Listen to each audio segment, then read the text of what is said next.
Podcast నచ్చితే like చేయండి, share చేయండి, సబ్స్క్రైబ్ చేయండి, ఫాలో అవ్వండి. ఇంకా కథ వినాలని ఎక్సైటింగ్ ఉందా? తప్పకుండా కథ నీకు నచ్చుతుంది రే. విను, కథ పేరేంటంటే తాతయ్య కళ. తాతయ్య కళ అంటే ఏంటంటే విందాం.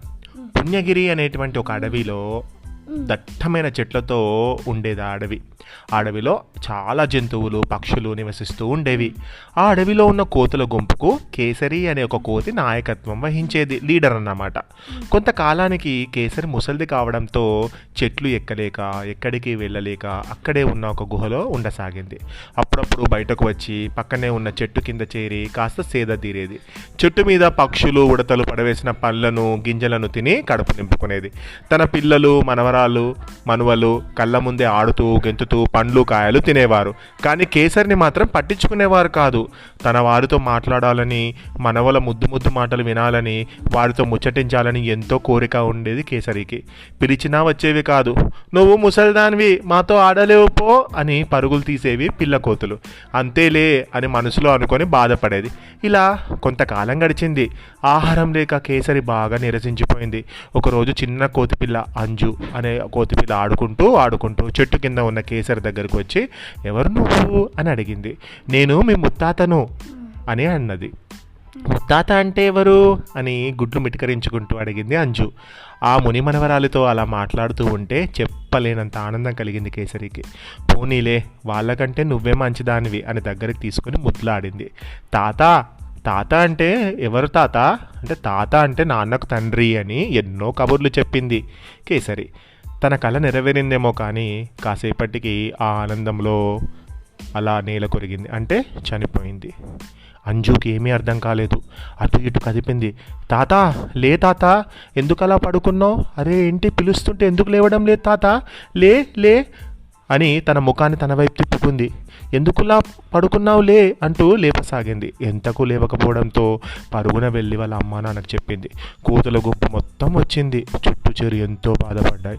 అదే చెట్టు మీద ఉన్న మైనా వీటన్నిటిని చూసి, ఇప్పుడే విడిచేం లాభం, ఇంతకాలం గుక్కెడు నీళ్లు కూడా పొయ్యలేదు ఆ ముసలిదానికి, ఎలా ఉందో కూడా పట్టించుకోలేదు అంది. ఇంతకు నువ్వెవరు అని నిలదీశాయి మిగతా కోతులు. నేను మీకు ఏమీ కాను, కేసరిలాగే వయసు పైబడ్డదాన్ని.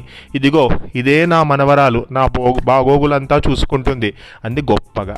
ఆ సమయంలో పిల్లమైన ఆహారాన్ని తీసుకువచ్చి ముసలిమైన నోట్లో పెడుతుంది. మైనా అంటే ఒక పక్షి. ఆ ఆహారాన్ని ముసలిమైన అందుకోలేక, తినలేక పాపం జార విడుస్తుంది. ముసలోళ్ళకు తినడానికి రాదు కదా, వాళ్ళకు పళ్ళు ఉండవు, తినడానికి ఓపిక ఉండదు. ఎంత తింటారు? చాలా తక్కువ తింటారు పాపం వాళ్ళు. ఆ ఆహారాన్ని ముసలిమైన అందుకోలేక, తినలేక జార విడుస్తుంది. అలా కింద పడ్డ ప్రతిసారి విసుక్కోకుండా ఆహారాన్ని తెచ్చి మళ్ళీ నోట్లో పెడుతుంది పిల్లమైన. చూశారా నా పరిస్థితి, ఆహారం తెచ్చిపెట్టినా తినలేకపోతున్నాను, ఏ పని చేసుకోలేను. అందుకే ఈ వయసులో మాకు ఆదరణ అవసరం. నన్ను విడిచిపెట్టకుండా కంటికి రెప్పలా చూసుకుంటుంది నా మనవరాలు.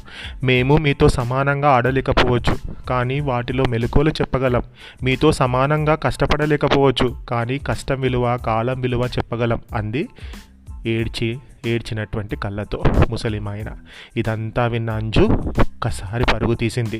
దగ్గరలో ఉన్న వాగు దగ్గరికి వెళ్ళి తామరాకును దొప్పగా చేసి నీళ్లు పట్టి తెచ్చి కేసరి ముఖంపై చల్లింది. కాసేపటికి కేసరి చనిపోలేదు, కానీ స్పృహలోకి వచ్చింది. అంటే ఇన్ని రోజుల నుంచి ఆహారం లేక ఉంది కాబట్టి నీరసంతో అది కళ్ళు తిరిగి పడిపోయింది. వెంటనే స్పృహలోకి వచ్చిన కేసరిని చూసి చాలా ఆనందపడింది అంజు. మిగతా కోతులు కూడా ఆనందపడ్డాయి. దొప్పలో నీళ్లు తాగి అంజు ఇచ్చినటువంటి ఆ నీళ్లు తాగినటువంటి కేసరి లేచింది. తన వారందరినీ చూసి పొంగిపోయింది కేసరి. తమ తప్పును తెలుసుకున్న కోతులన్నీ కేసరిని క్షమించమని వేడుకున్నాయి. ఇక మీదట వయసు పైబడిన వారిని వారి ఆలనా పాలన చూసుకుంటామని ప్రమాణం చేశాయి. కనువిప్పు కలిగించిన మైనా కుటుంబానికి ధన్యవాదాలు తెలియజేశాయి. అంజు తెలివితేటలను కోతులన్నీ మెచ్చుకున్నాయి. పిల్లలు, ముసలివాళ్ళు చిన్నపిల్లలు లాంటి వారు. వాళ్ళని మనము కేర్లెస్గా వాళ్ళతో ఉండకూడదు. చిన్నప్పుడు వాళ్ళు మనకు ఎంతో సహాయం చేస్తే, మనకు ప్రేమ చూపిస్తే మనం ఎంత పెద్దగైన తర్వాత వాళ్ళు ముసలి వాళ్ళతో మాట్లాడొద్దు, వాళ్ళకి ఏమీ తెలియద్దు అనే మాటలు మనం మాట్లాడకూడదు. వాళ్ళ అనుభవం అంతా ఉండదు మన వయసు కాబట్టి, వాళ్ళు చెప్పిన విధంగా మనము మంచిగా వాళ్ళతో ప్రేమగా మాట్లాడుతూ ఉండాలని ఈ కథ ద్వారా మనకు తెలిసేటువంటి నీతి. ఇంత చక్కని కథను రాసిన వారు కాశీ విశ్వనాథం పట్రాయుడు గారు. పాడ్కాస్ట్ నచ్చితే లైక్ చేయండి, షేర్ చేయండి, సబ్స్క్రైబ్ చేయండి.